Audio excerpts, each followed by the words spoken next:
You know the vibes. Shady gang, shady gang, shady gang.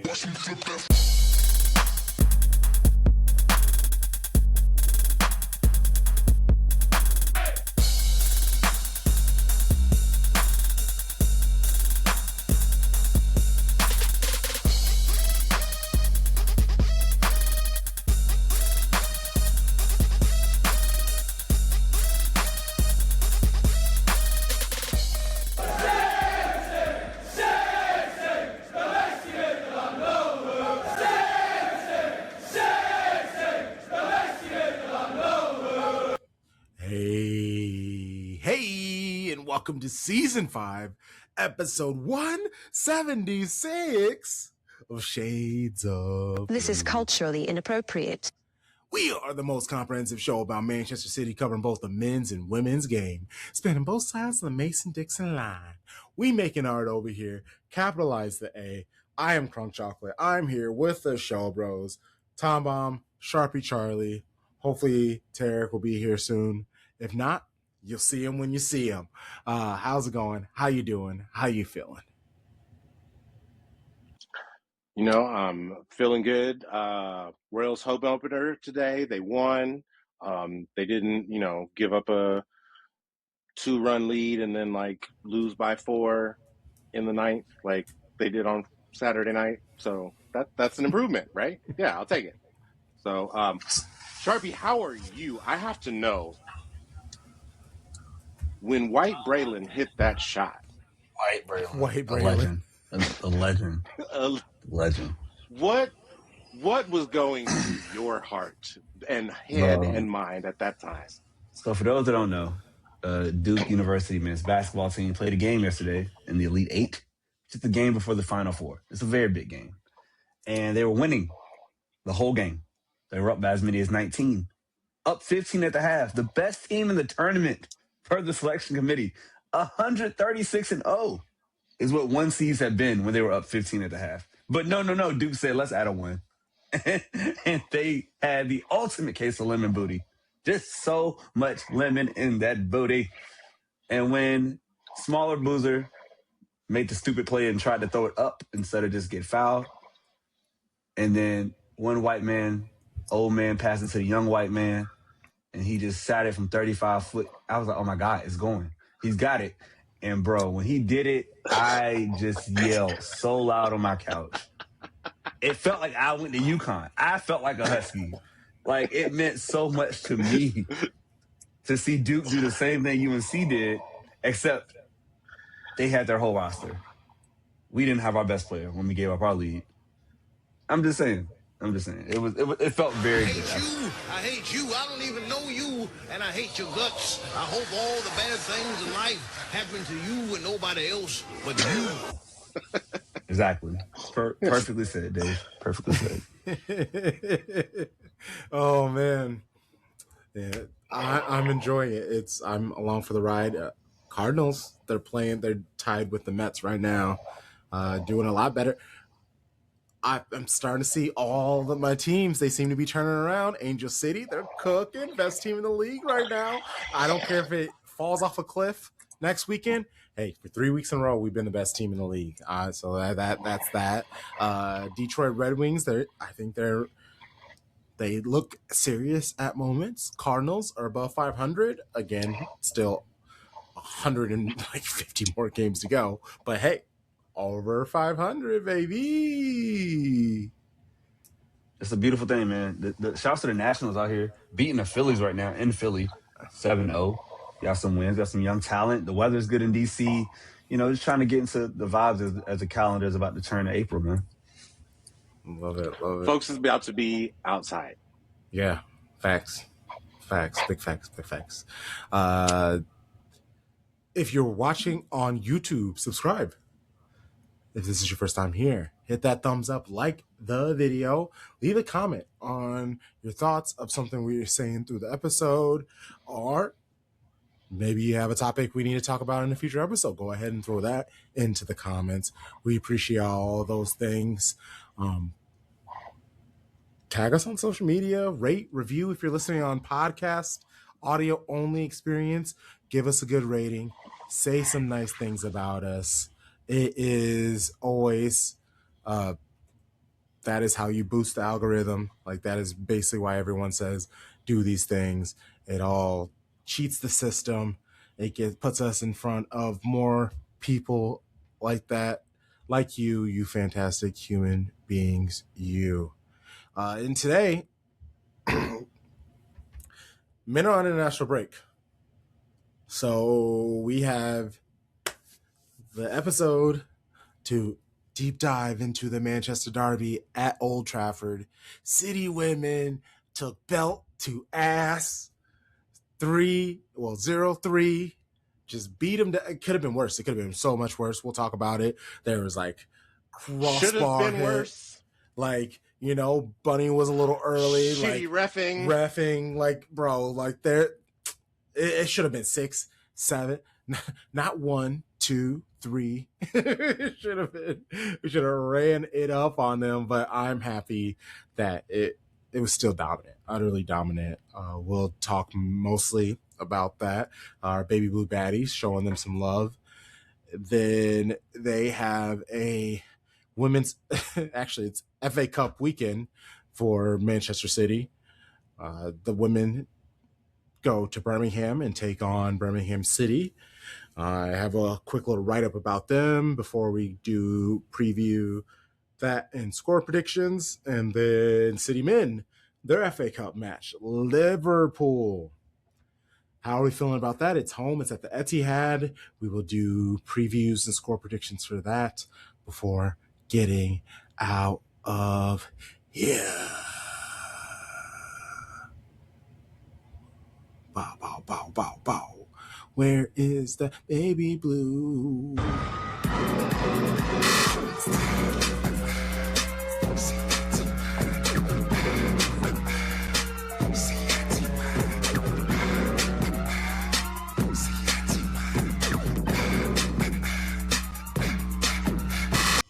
Baby blue baddies. This is our segment for Manchester City women who had all of the time and the attention because men on break, Manchester Derby.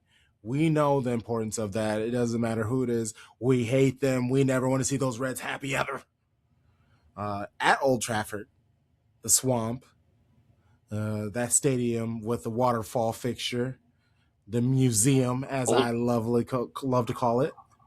Old trash can. Old trash can. Let's keep going. What are your favorite nicknames for that terrible stadium? And also, this is a side note. It's like a side thing that I saw scrolling. The United fans who, because a City fan said your stadium sucks, you decided to like insult and fat shame a baby. You United fans suck as human beings. Like, it's plain and simple. Like what excuse? They said our stadium sucks, so I'm gonna talk crap about a 3-year-old. Like, what world do we live in? Like, absolutely insane. Shout out to y'all. I'm not gonna put names, but if you know, you know. Shout out to them. Hope they're covered in love and support through all this chaos. Absolutely. It's shit like this that lets me know that I'm glad that I'm not on that side. Yeah, like, it's insane. Okay, Jeggy, pre-match conference. So he was saying about how players, they've returned from the Asia Cup, deciding who starts, who doesn't. It will be tough because the people who subbed in did a great job. Like, there's no reason to take them off, but the players who left for the Asia Cup, honestly, they did nothing but experience success. So why should they lose their spot starting? It's kind of a very tough decision. But honestly, it's something he said he's had all season, even dealing without losing players to the Asia Cup. Hempo, Knock, Caroline, Clinton, and Loman can't stay healthy at the same time. Like injuries have kind of always been a problem of cities. The best ability is availability. But what is lucky for him is the team that we have, the players he has available, they're pretty damn good. Like that the whole season. I think we have had players out from games and injured and different reasons, but Asia Cup is one other reason. But we have a great squad. We have so many good football players, so we are not depending on just one or two players. We have so many one that can take a big role every game, and it's not always the same player. And I think that shows something about the strength in the group, that everybody feel that they have a part of what we're doing, and they can contribute to our performances. And I think that's probably also why we are where we are at the moment. Yeah. So obviously throughout any of my talking, feel free to hop in and jump in. Let me know. This is Jeggy's first Manchester derby at Old Trafford. So, this is a big deal in it. Like, he should be excited. He cares, right? Both yes and no. This is all the stadiums you're coming to in England is something that you almost grown up with in Sweden and watched on TV with big games and this is. So of course it is a little bit special to come to all stadiums, and Old Trafford is not any different in that. It's a great stadium, a club with great history and so on. But at the same time, I'm traveling there with my team, so has great opportunities to win, even if we play on Old Trafford or whatever. They have the great history and so on. And then he says, Old Trafford or whatever. Give lessons? Can he give lessons? Can he give press conference lessons? I know somebody that might need them. But what city would that coach be in, or that manager, Tom? Where should Jeggy That's a good question. Yeah, go travel and give his lesson to? What city? I mean, if he wanted to, just come over to the heartland and just have a nice little talk, I think it would be at least well received by me, if nobody else. Okay, good to know. Gotcha. Yeah, you don't want to speak for others, but if you would appreciate it, it's easy to assume others would appreciate it. I'm not gonna say I have my pulse on the press box, but I think I know what's going on. I like to think I know what's going on. I love it.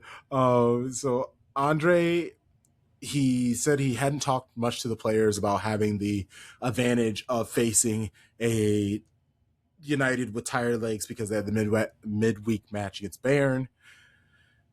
He said you could either see it as they could possibly be fatigued, or they have great continuity from playing just a few days ago. Like Pep talks about it all the time. Like sometimes it's good to just have these games going, so they're in a decent form. And all the change Jeggy has brought to the club. I wouldn't call. Yes, that's possible, but I wouldn't call United's form as up to that point great. Like they were getting results up to the Champions League result, but like Fair. Their form was not great. You can't give them like material to be like, oh, I'm mad at him now. How dare he say that about me? So you just go, hey, I don't want to think about them being tired. They could be in the groove. They could be focused. They could be locked in before facing us. It is the Manchester Derby. It's a huge match. So, let me just say that instead of, nah, they are washed. They have like 6 key players all injured. So many other players, which I will talk about, are playing multiple games in a row. And I understand that this conversation, like they're professionals, they should be able to play these matches. Yes, they can play, but the level of quality diminishes the more fatigue they get. They're still athletes.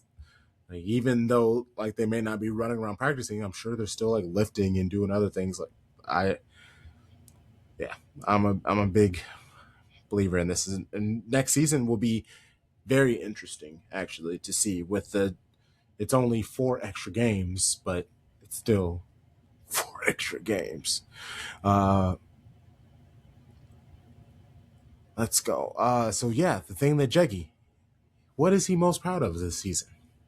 We have had a good squad all the time, and my job was how can I make this group of players win more than they did last year. And that is a lot of things that we have done. And one of the most important things is that we have been able to, I think, put players in positions where their qualities deciding how we are playing football is not a strict system, it's not a strict formation we are playing through. We are very fluent because that's how I think we are getting the best out of our players. And I think that's what I'm mostly proud of, that we have managed that so far in a very good way. Jeggy. Shots fired. Shots fired. Well played, Don Steph Hines. Well played.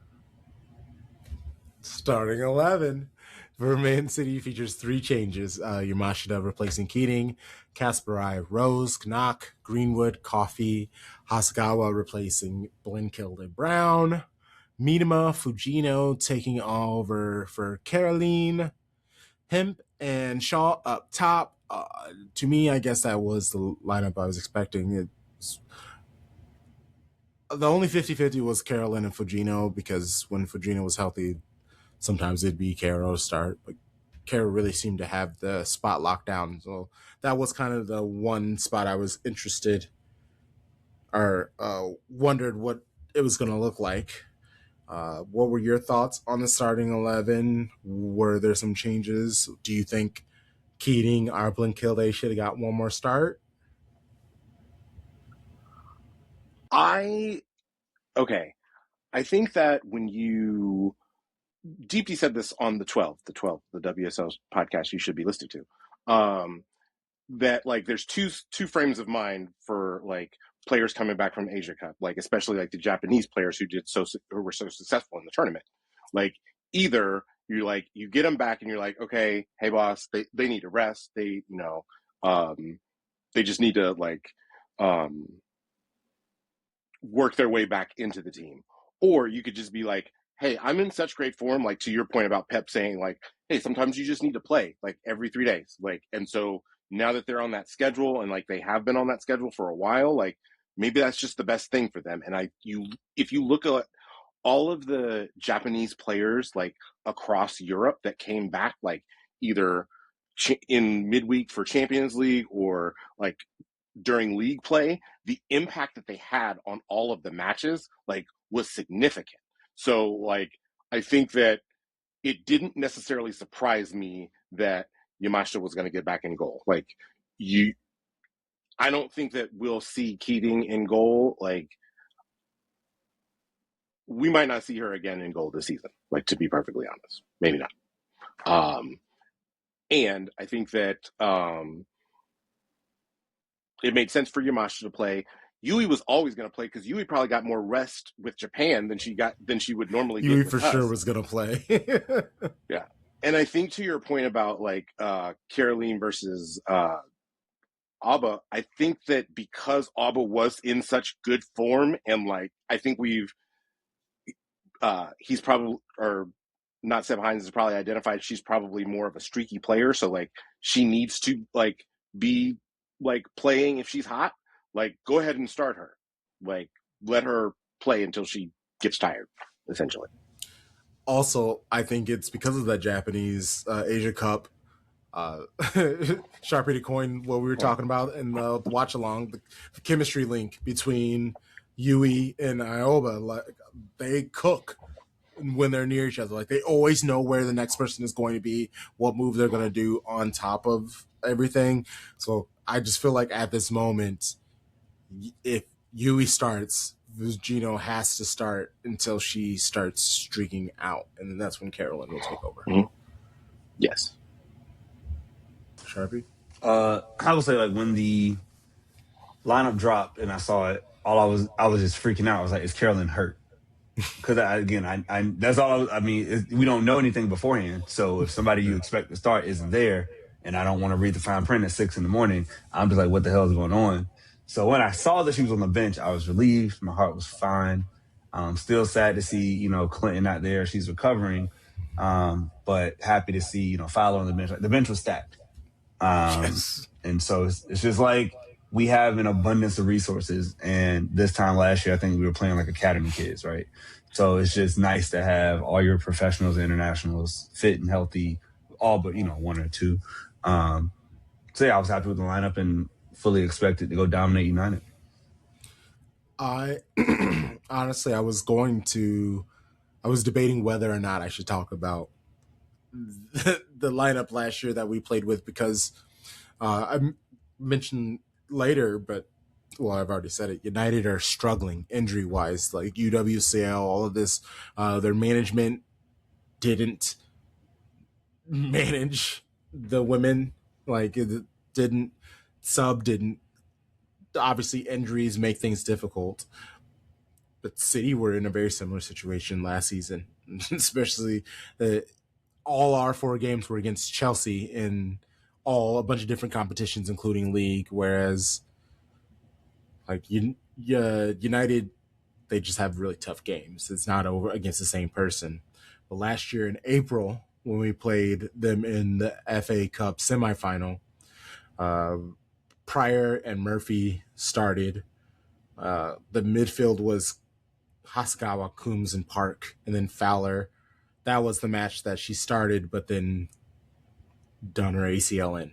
Did her ACL? Yeah. Yep. So like it just wasn't a great match. Lazell, a defender, came on to take over for Fowler because that's who we had. It was Lazell and Weinrother. The only other people on the bench was Oyama, Sasha Lewis, Katie Startup, and Yamashita. So like it's just that was it. It a very dark place a year ago, and United are in similar spots. I don't really want to give them like, oh, I feel bad because of that, blah blah blah. Because City weren't given that like that's just kind of what you have to do. That is the growth that needs to come in women's football. Where hey, you're playing these games now. There's a level of physicality that maybe wasn't there a few years ago. You can't just play the same players over and over again. You're going to have to get better squads, and scouting is going to have to grow, and more money is going to have to be spent to have these successful teams. But players are starting to get paid more. They're starting to earn more in the transfer fees, all of that stuff. Because if you have to spend more money to find players, then they're going to cost more, and which then feeds their weekly payments. Like it's all cyclical, and so I'm here for it. Everybody do their job. I don't feel bad for you at all. United, like Uojo took over for Ziggy Ome, Riviere for Rolfo.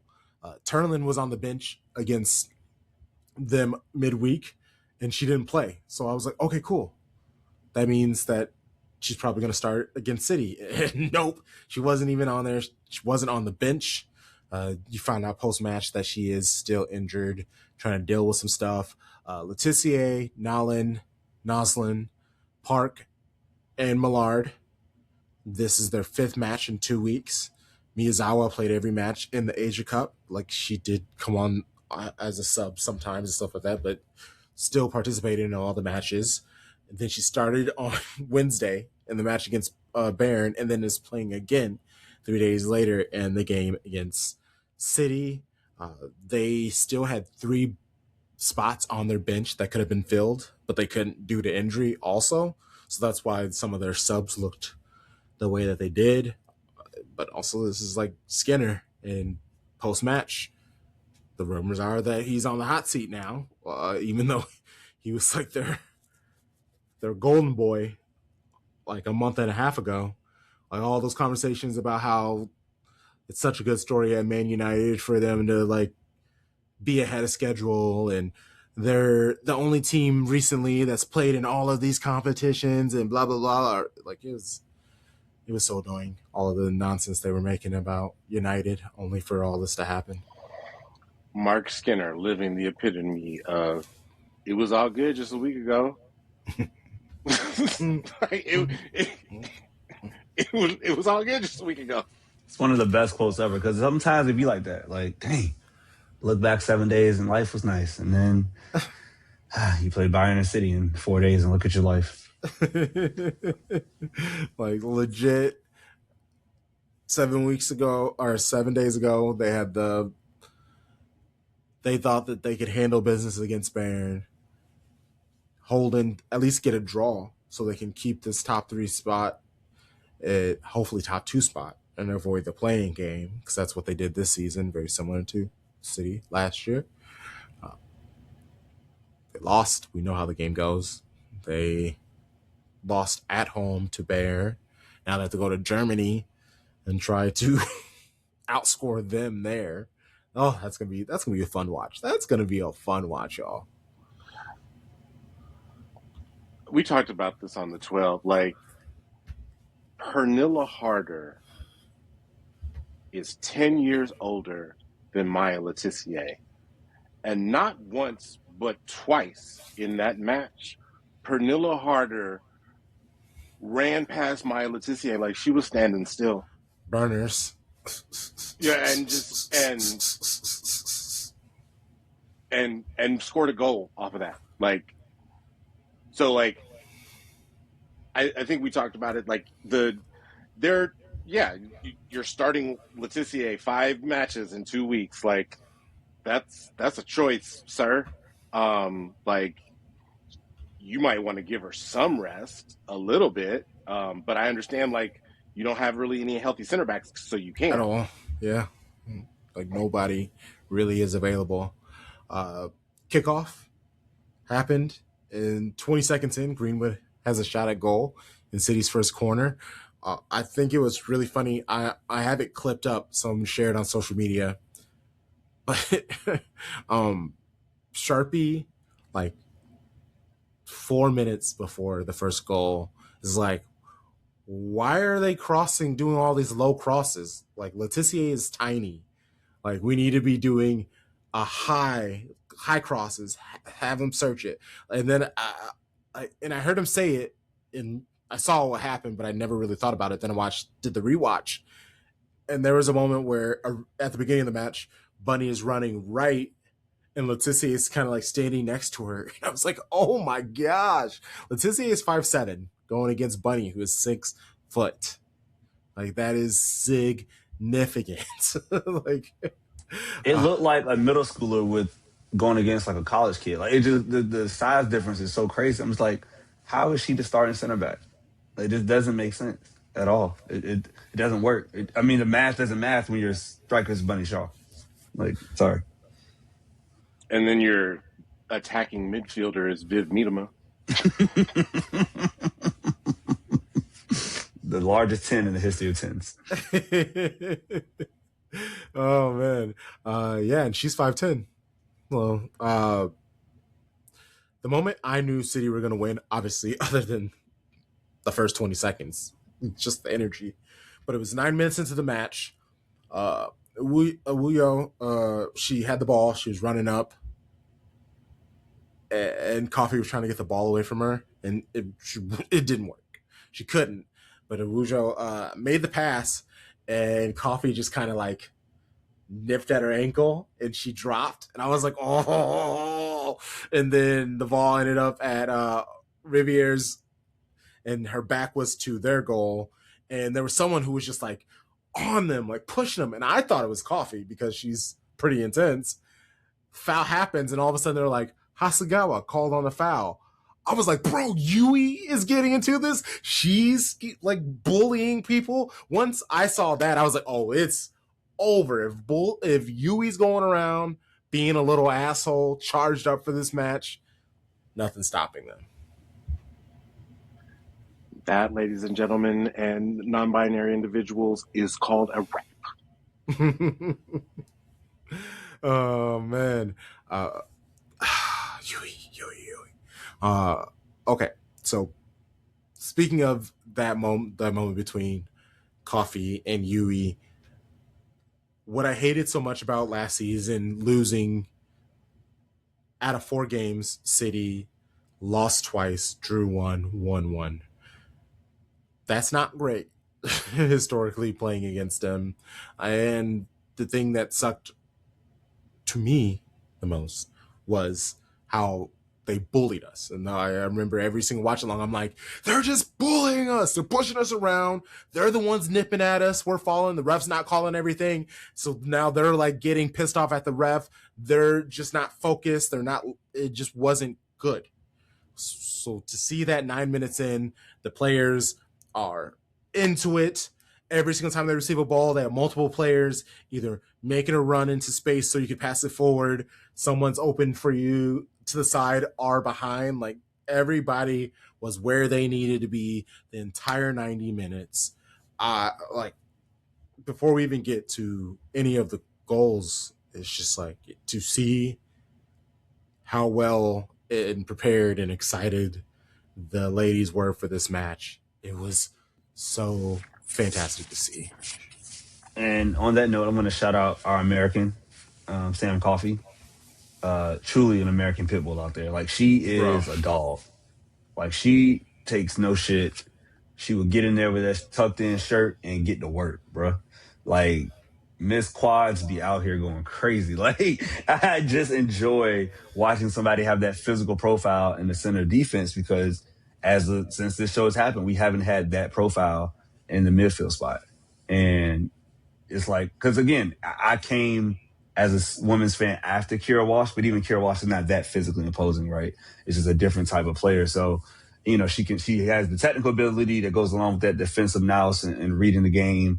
You can see her like visibly talking to people on the pitch, like being a vocal leader, which is what you need in that midfield, which we haven't had. So it's like, wow, like great job front office getting her in the transfer window and knowing what it could lead to, not just for this year, but obviously as we play in every competition next year.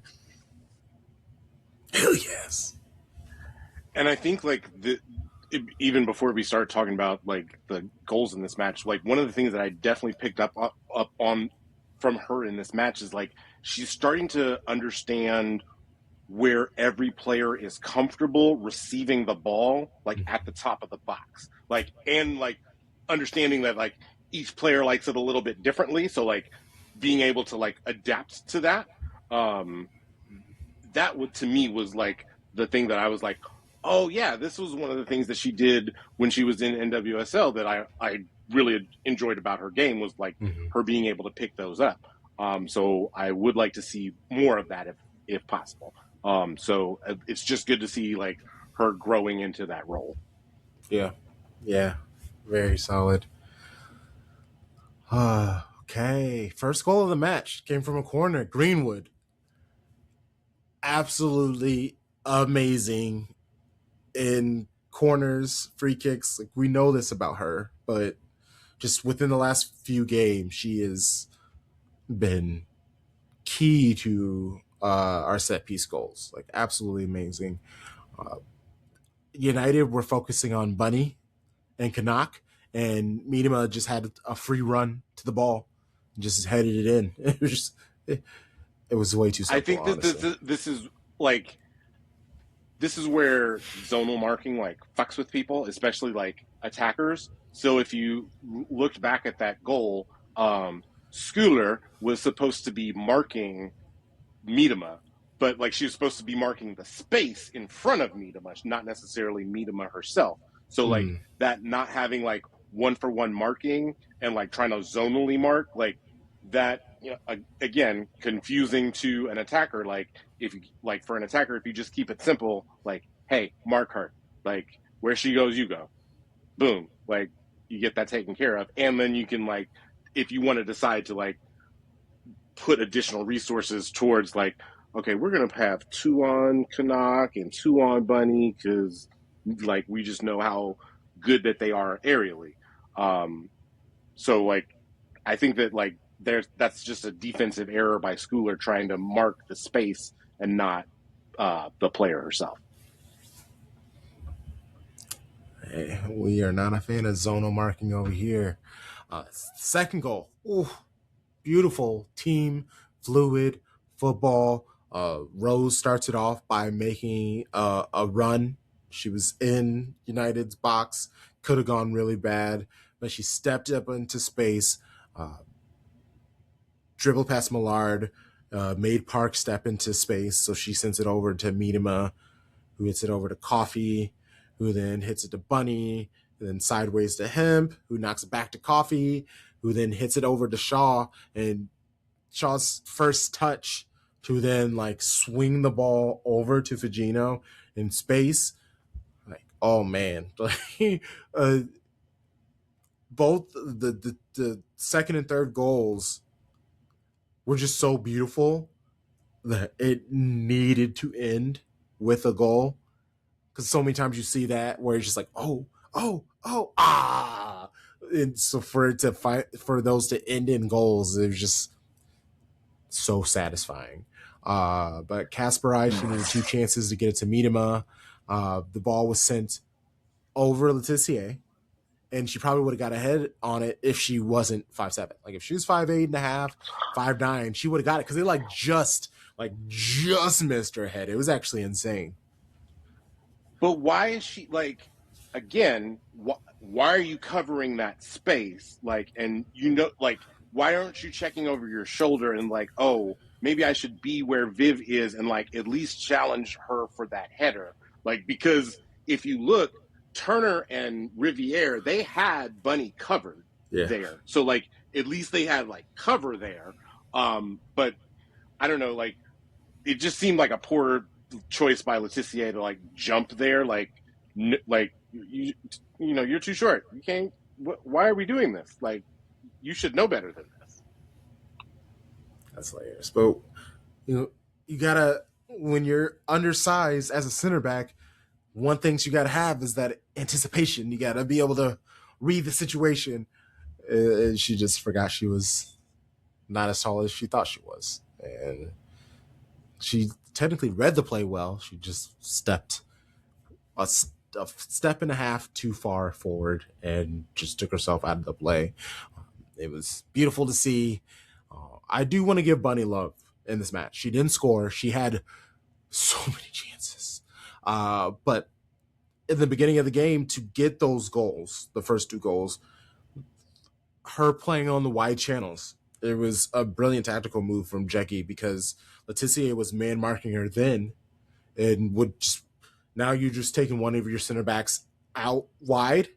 So then that forces some other player to, now they're just playing musical chairs of replacing each other's spot when the ball is moving around, and now all of a sudden you don't know who you're marking anymore.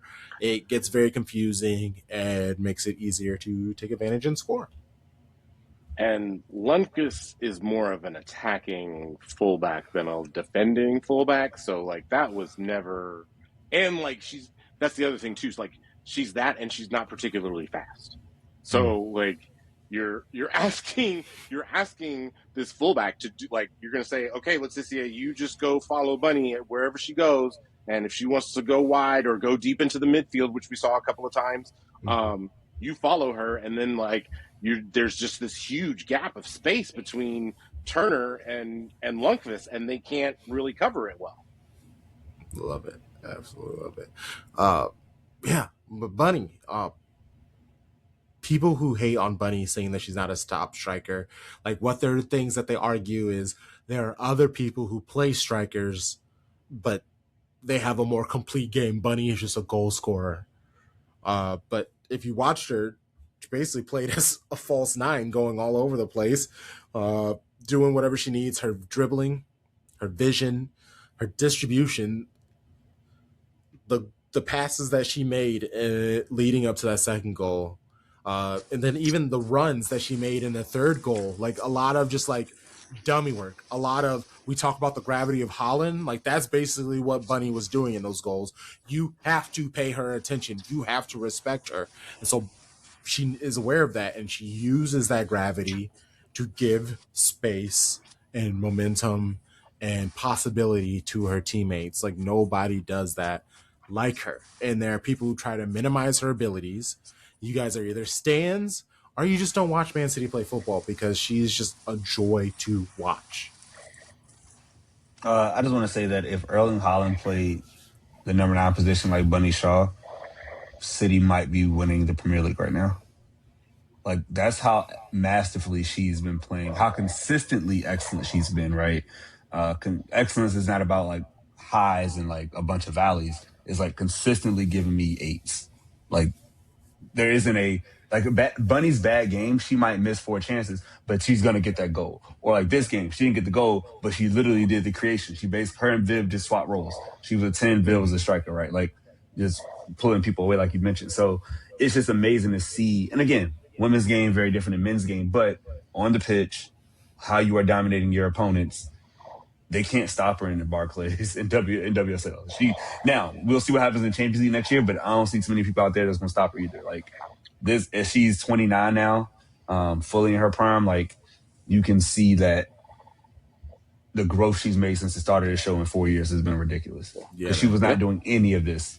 And again, I'm not saying she couldn't, because I know that that's a whole another conversation I won't get into. But just to see it all come together right now, it's just like, yo, this is dope. I also like. I know that we do a lot of cross sport comparison, but in football, we talk about having a sacrificial X, basically like that outside receiver that just like does cardio. Like you're just there to take the top off and like give space to everybody underneath. And like in a lot of ways, that's what Bunny was. She was the sacrificial striker because she was. All of her movement was there's that space is not there for Viv to score that second goal without her. And like it doesn't even get to that second goal without that spray that she has out wide to Fagino. Like so like just everything that she did was in service of scoring a goal, even if it wasn't necessarily showing up on the score sheet.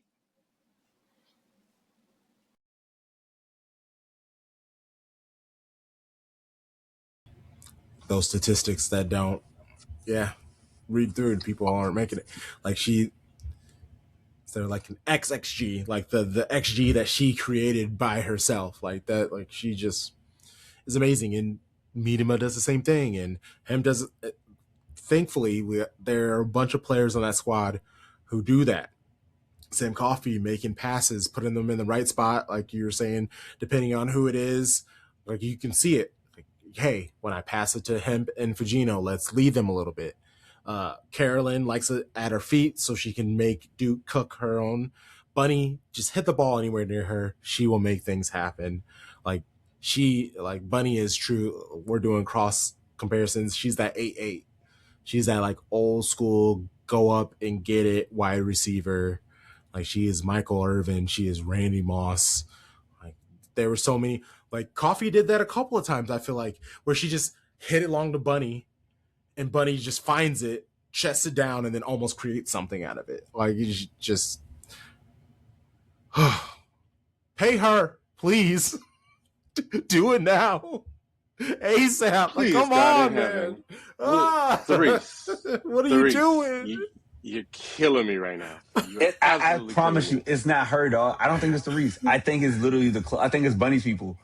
I think they're just waiting. Like, because again, if they would have did it after Trinity, she wouldn't have got, like, Kat's number went higher, right? Like, so I think as long as they just wait, and now, like, you're about to win the title, gotcha. right? So, like, that's my mindset, like, from a business perspective. Like, I waited, the number is set, and now we can talk terms because the season's almost over, right? We got 4 matches left, or 3 WSL matches, possibly 3 in the FA Cup or whatever. So, you know, I think, like, I was worried before. Now I'm not worried. It's just a matter of when. Like, we're going to be surprised one morning, like always with City. You wake up and you see Bunny on the little video board signing, and, you know, you see the shirt, and it's like, Bunny, hopefully 2030. 4 years would be great.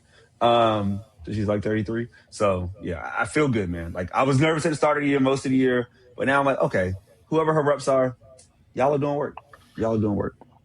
It's fair. Yeah. Great point. Shout out to her agents. Yeah. Knock had a goal taken away because Fugino, when the ball... No. Okay, yes, they took it away. And Charlie, you have made this point all season about how PGMOL is the worst officiating group in all of UEFA. And this proves it because they are not consistent. Because if you look back to United's last match, with like the winner that Mallard scored against Everton, if you see the little screen that Simi Awujo put on Courtney Brosnan so that Brosnan couldn't get to where she needed to go on Mallard's header, why is that allowed, but what Alba Fujino did not allowed? I don't understand that because she did the same thing. And I think that that's the biggest thing, that we get on PGMOL about on both men's and women's side is just the consistency. And if there's not going to be that consistency, and if I can see from match to match, hey, you called this different, then you called this, and then you called this, and all three situations are basically the same. Then what are we talking about? Also, want to put out this is a great advert for a positive about VAR, because at least then you have a chance, theoretically, if it works correctly and the people are doing their job, you have two sets of eyes to say, hey, Alba wasn't in the way. She didn't block the keeper off. The keeper just was there and then she missed it. So, but again, we're years away from that. I mean, we get more teams in the league. Hopefully it comes when everybody can use a stadium equipped. I know all the stuff, but it's this is why I will never be anti-VAR, because I want to get it right. And I hate when calls are be like, no, it doesn't matter. Let's just banter about it. Or you could just get the call right there. What are we doing? I don't want to go back to 2008. No, y'all got to start living in the present. All this nostalgia shit. No, sorry. We have 4K TVs now. Nope. The thing about this foul called on Fujino, it really reminded me a lot of Donnarumma in corners, what Fallon was doing, because Fujino blocks her when the ball first comes, but she kind of just stands there and backs off, and Fallon is so focused on pushing her off of her that when the ball comes, she's like, oh crap, I'm not even watching where the ball is going, and she just is so demonstrative that they go, all right, foul. But it really wasn't that, she initially obstructed her. The conversation is you can do that while the ball is in the air. It's once it gets shot. But before she even heads the ball, Fujino's away from her. And again, that's because Fallon Joyce is too busy pushing. And it's bro, focus on the ball. What are you doing? It came right in front of you. You should have been able to parry it. It was very similar to Greenwood's first shot of the match. I have some very, very bad news for Emma Hayes. Your number one goalkeeper is not in form right now. Yeah, and that could be a problem. I don't know if you know this, but you scheduled 3 straight matches against the Asian Cup champions, and I'm not sure how well that's going to work out for you. Oh my gosh. So just want to put that out there. It's going to be a lesson for everybody. Okay, so first half ends utter dominance from City, 65% possession, 2 goals off of a 1.06 xG. Hemp had a shot that went off the crossbar. Bunny was 1 step away from a tap in. Canucks goal offside. That's all I can think of on there. Ooh, excuse me. There are more chances, I'm sure. City's 23 touches in the opposition box compared to United only having 1. 5 shots on target for City, none for United. But anything is possible. Either of you worried about a second half comeback from City or a comeback from United or a drop off from City? No. No. Okay, then. We talked about what United. We talked about what United's bench was and was not, and there was not an attacking threat on that bench that was oh yeah, that's gonna come off the bench and scare me. Yeah. And all that we were talking about on the watch along, for those who couldn't watch it, was the fact that Skinner's going to have to make a choice of how much do I want to put into this match when we have a second leg coming up. Like he couldn't just say, "Hey, let's just go at it hard for another 45." It's like, no, you got to call a spade and go. We got bigger fish to fry, which works in City favor. So that's what our conversation was at halftime. Is like, who's going to make subs first? Is it Juggy? I'm like, we good. We play every week. These people got real problems midweek, especially going down a goal. So yeah, we saw what happened in the second half. Yep. Third and final goal from Kasparai, which United could feel hard done by because the goal starts from a goal kick, and it was a foul on Yamashita. She just jumps into Miedema and loses the ball, and for some reason the refs thought a United player had jumped into her or something. I don't know. I'm not asking questions. I'm not a ref, but that's how the beginning of it started. Jade clips the ball to Miedema, who then chests the ball over to Fujino. There were two United players there who looked closer to the ball, but they both went, "You got it," and neither of them got it. Fujina did. She goes through. She knocks it back to Miedema, who hits it out to Hemp, out wide, a heavy touch before crossing the ball just over Bunny's head. And Kasparai was right there, far post for the tap in. Carolyn and Fowler came in for Hemp and Miedema. The rest of the match was just practice, dribbling around red training cones. Like United tried, sort of. Like they had the 9 shots to City's 5, but only 2 were on target. City had 179 passes in their own half in the second half. Like they compared to 66 in their opponent's half. They legit were just passing it around, playing keep away. It was hilarious. I loved it actually. Rewatching it, I just had like this evil little smile because they were just like, "Come chase." Oh, you don't want to? Okay, fine then. We'll just knock it back and forth a million times. It's great. Tom, is there any world where you thought City would be number 1 in the table by 9 points with a plus 40 goal difference before the season start? Like, did you think that was even feasible? Before the season started, no. Before we hired a head coach, yes. There you go. I'm in awe. Like the best offense by far, and then the best defense. I mean, Arsenal has only conceded 3 less goals, but whatever, they played 2 less matches, so best per game defense. Yeah, we're just amazing, bro. Like this is what we've been waiting for. We put it all together from every season, built up to this moment. You got the transfers right, the youth, the veterans, the defensive solidity. Jay Rose, freshman of the year, rookie of the year.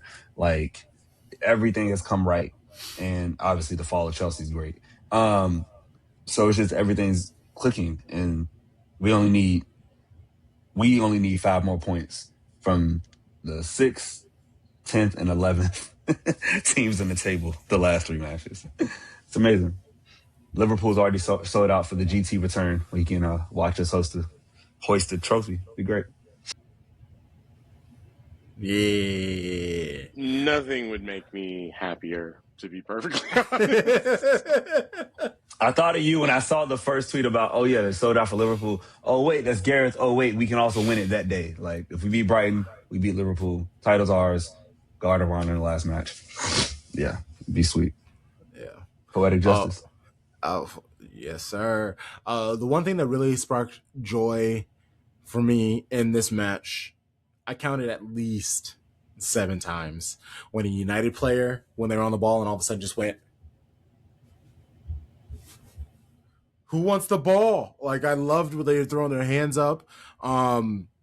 In the first half, I remember it was after Bunny Shaw was offsides.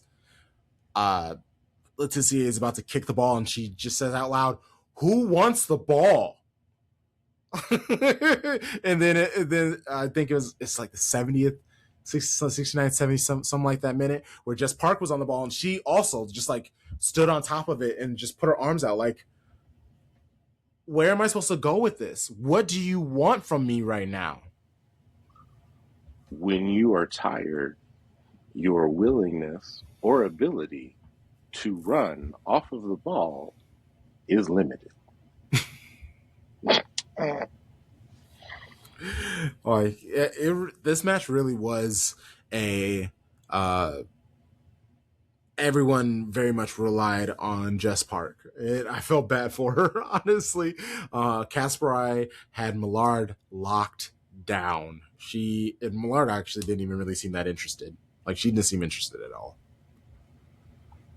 We don't talk enough about how quality Kirsten Kasparai is as a right back. Like we talk about like Greenwood's set piece delivery. Like, Kasparai is going to give you a little bit of that. She's going to give you good pace defending, so like she's not going to get run by a fast winger, and like she's tall, so like she's physically imposing, and like she seems to know what the moment is. Like my favorite moment of the match was after she scored. Like, she immediately tapped the badge. Like it was like, this is my club. Like, and like I think that means something to me, and I think that like her being in Man City means something to her, and I love that for us.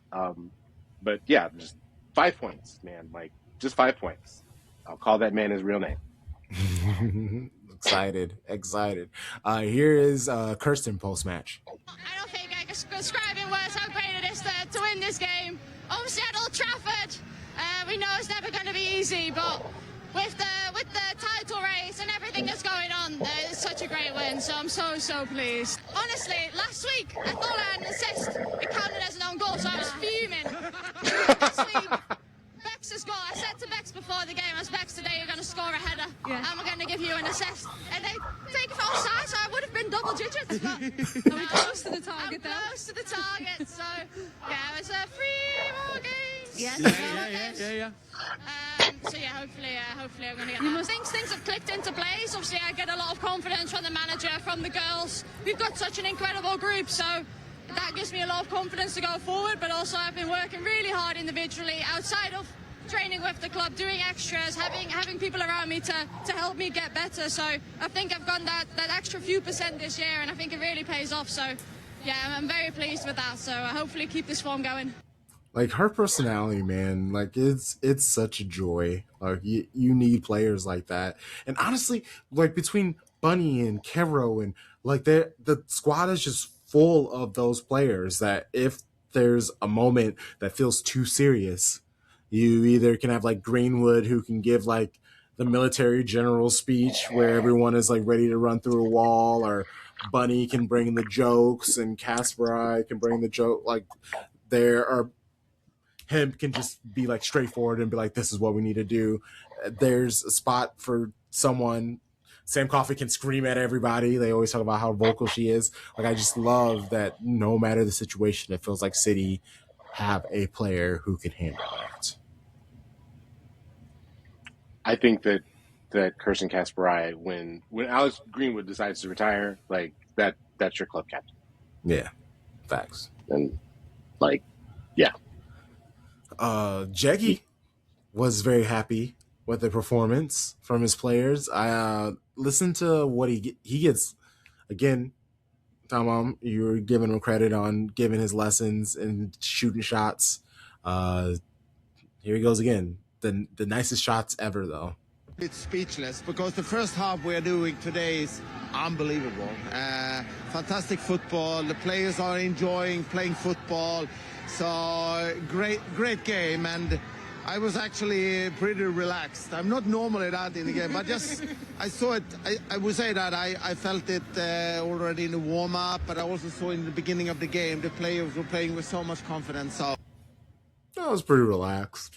I really wasn't worried. You know, it's Manchester United or whatever, you know, Old Trafford or whatever. It's not that big of a deal. Like, I love this dude. He credited his amazing squad for overloading the midfield, then making quick, smart decisions, finding teammates who were facing forward. When he was asked what the expectation, what the focus for the squad is, this is what he said. No matter what, we talk about one game at a time, and that is that's how it is. But we also need to enjoy this. We are playing here. We have all our fans. We're playing a fantastic game. We've done an incredible season so far. We have still 3 games and a cup still to play in. But just enjoying this. But when we now they have a couple of days off, but when we are back, everything is about Birmingham in the cup, and then there's an international break, and then we are coming back for the last 3 games in the league. One more game, international break, and then a sprint of games to end the season. Birmingham at Birmingham City, Women's FA Cup. Woo! Were you gonna say something, Tom? I get the feeling that this match is going to be real wide open. And the reason that I say that is that Birmingham City leads the WSL2 in goals scored. They have and they also obviously have the best goal differential. Even though they've let in 21 goals, you get the feeling that they're the type of team that likes to play, and if they want to play against us, I think that we have seen over the course of this season that there's been such a talent disparity between WSL and WSL2 that we're going to play them off of St. Andrews Park. Yeah. And it's a great preview for next season as they're going to get promoted. So, welcome to the big leagues. You guys both cumulatively legitimately said what I wanted to say in my notes. In my notes, I have about the goal difference, how they have the possession, how they like to control things. They have players who lead the league in goal contributions. They score a lot. Absolutely amazing. You two, I really appreciate y'all making life easy for me. How are we feeling about this match, though? Like, after saying all of this and it being a preview of next season, how are we feeling? Give me 3. Win by 3? I got 5-2. Yeah. Okay. Yeah. I want to have some fun. I hope we rotate. Like, cause here's what you say. So I forgot. Maybe it was Thomas said earlier that we might not see Keating again. Yeah. I hope we see Keating in this match because it is a cup competition. I hope so. Now, if he didn't, hey, couldn't fault him at all, right? Like, I understand it. But I hope that she gets out there. I hope Mary gets out there because I think all of our wingers are starter quality, right? You put Mary out there, you're not losing anything, taking off her, putting her on instead of Lauren Hemp, right? If you wanted to start, you can start Mary at striker, put Benet on the right, and put Alba on the left. You can do whatever you wanted. But with the week off, like, Carol should get back out there. Like, it's just, I want to see people. I want to see Loman get a start at this point. Like, I want to see our team play now. It's a knockout game, so it probably might lend itself to subs in the second half. But I hope that we get use our bench in some way, and we should be able to score at least 3. If we can do 3 at Old Trafford, we can do 3 at Birmingham City. You would think. Yeah. I'm gonna up it. I'll say we win by 4. So 5-1. They definitely take a lot of shots. They're gonna take their chances. What's wild? I don't know do you guys know who their goalkeeper is? Oh yeah, I do. Adriana French. Yep. Wow, look at there. A name I haven't heard in so long. I know. So a lot of their squad, they have like 3 players who are 22 and younger, but everybody else is like 25 and older. Like they're one of those teams where they lead by veteran, like people knowing what to do, what to expect, that they are set up to win the league due to experience. Okay. All right. FA Cup. City Men. We take on Liverpool. Welcoming back on the homie Michael Reed. It's been a while since I've chatted with him, since the last time we played them. So see how he's feeling about the club. I'm gonna have him give some kind words to Mo Salah, who has announced that he is done and out of here. The dialogue about Mo Salah since that announcement has been insane. I guess I don't know how I feel about Mo Salah. He's gonna probably have to like leave for me to kind of like feel the weight of what he did for the league. How are we feeling about this match against Liverpool? Oh, sorry. What were you about to say about Salah? Mohamed Salah is an incredible goal scorer, has a prolific goal scoring record for his time in the Premier League, and did it too often against my club. And I hate him in the same way that I hate Tim Brown, if that makes sense. Nice football reference right there. That's Took great. it back. That's great. I mean, Salah's the greatest African player in Premier League history. He has an argument as the right winger on anybody's all-time Premier League 11 list based on production, things won for the club. He helped break the drought of Liverpool. Probably part of the greatest front three in Premier League history, or one of the top 3 or 4. Salah's a legend, bro. Like I'm happy. I was happy to see him get older, and now I'm happy that 11 shirt is going to be gone. Like one less thing I got to worry about twice a year at least. But to your point about the match, we're better than them, and we're clicking now. Like I think what happens sometimes with international, but you forget where a team leaves off, and it's like you remember. It's like, oh, City found something against Arsenal. Like, I think Pep, it takes a while for it to click. Sometimes he gets it done in December. This year happened a little bit later. But, like, he knows, I think, now how to get everybody in the right positions, and the players are understanding. I'm excited to watch. And I don't think we dominate, but it'll, because I don't think we'll need, like, a comeback victory like the scenes at Anfield. I think we're going to control it. I got us winning like 2-1, like a good 2-1. I think what I'm most excited about in this match is that this is going to sound terrible. Because I know that Phil Foden is hurt. I know that he's going to have to score. I know he's going to have to start Shirky. And I know, and Shirky makes the team better than Phil Foden does. I don't know how to explain that anymore clearly. Shirky is better than Phil Foden. We can just start with the fact of the matter. He is better than Phil Foden. We've established that here in the pod. You know what I'm saying? But it's like not even like he makes the team better. No, because he is better. Like correct. Like correct. Yeah, it's a fact, and that's okay. It's okay. And yes, and so the fact that he is like we know that he is going to be starting now, like that gives me relief. Guys, I hate to tell you this, and I hate to be the bearer of bad news, but do you? Yeah, I do. This match, we're playing 120 minutes of football in this match.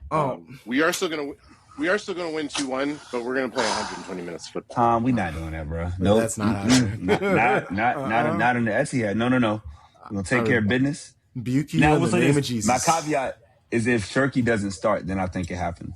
Because I think you wait too long for the creativity. It's slow. It's ugly. If he starts Shirky, if he put out the same lineup that he did against Arsenal, we cook. And because Liverpool doesn't defend as well as Arsenal, like, and we embarrass them boys. So I definitely think we can. I will say this though, now that we've had more time to process it, Shirky is to Foden as Haaland was to Gabby Jesus. Ooh, wow. Where Gabby Jesus, champion, winner, producer, Erling Haaland, seismic talent. Like, give up the shirt, my boy. We need that 9. Come here. If Foden was the 10 shirt instead of Jack Grealish, he would have had to switch a number. Like, it's levels. And that's okay. It's just levels to this. And I wish him that. I hope he performs well. It might not be in the City shirt. I don't know. That smile, Crunk, is diabolical. Because I already see the wheels turning. He's already clipped this. He's put it on Instagram. Hey. He's put it on TikTok. Hey. He's put it on. I have not. Men lie, women lie. Numbers in my eyes. I'm just sitting here and smiling. I'm just trying to listen and appreciate your perspectives. That is all. That is all. Don't bullshit a bullshitter. As I tell teenagers every day, don't play in my face, Crunk. Don't play in my face. Please. Please stop. I wish I could say that, Tom. I wish I could say at school, stop trying to bullshit me. But I have to say, don't play in my face. They understand exactly what I mean, though. Right. Oh, man. All right. This was a great episode.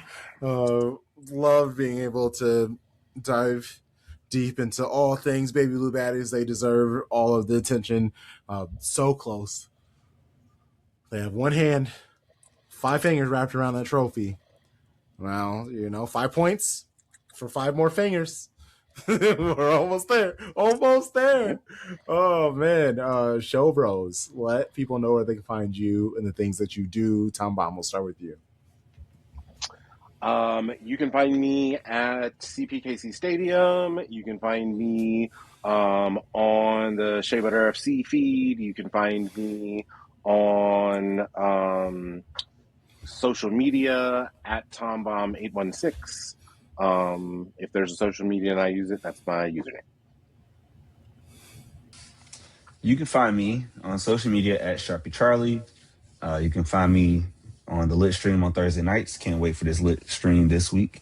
You can find me doing watch-alongs. And we have a nice little back-to-back. White men on Saturday, women on Sunday? No. Yeah. Women on Easter, men on Saturday. No, they're on Monday. The women are on Monday. Oh, Monday. Oh. Mm-hmm. Oh. Even better. Oh, yeah, there's no soccer on Easter. Praise the Lord. So, yeah, but you can find me there with the homie Crump. Hey, at Shades of Blue NW, at Shades of Blue NW. This is the end of the episode, so I'll probably have to just clip this up if anybody has gotten this far. Shout out to you, Most Dope. I record. Okay, so if you're Patreon, it's tomorrow, today. But if you are everybody else, I have already recorded an episode with Ryan Hunn of Stadio.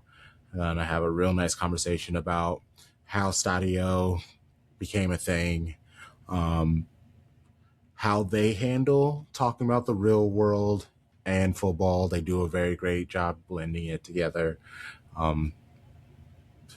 Obviously, a little bit about Arsenal. Try to talk other clubs. Like it's. I'm trying to make it a fun, entertaining, but also really pick his brain because I love the way that him and Musa talk football, the way that they see it. I'm looking forward to it. Yo, this is there. Like every time there are certain people you've gotten as guests, and I'm like, yo, how did he do that? And this one is like, because I've listened to Stadio since the pandemic. I know. And so to like just have you get them, like it's like get him, like get Ryan Hunt, like phenomenal, bro. Like just kudos to you. They put out some of the best soccer content in my mind in the world. And we out there with them. Let's get it. All right. Let's go. Until next time, you know the vibes. Shady gang, shady gang, shady.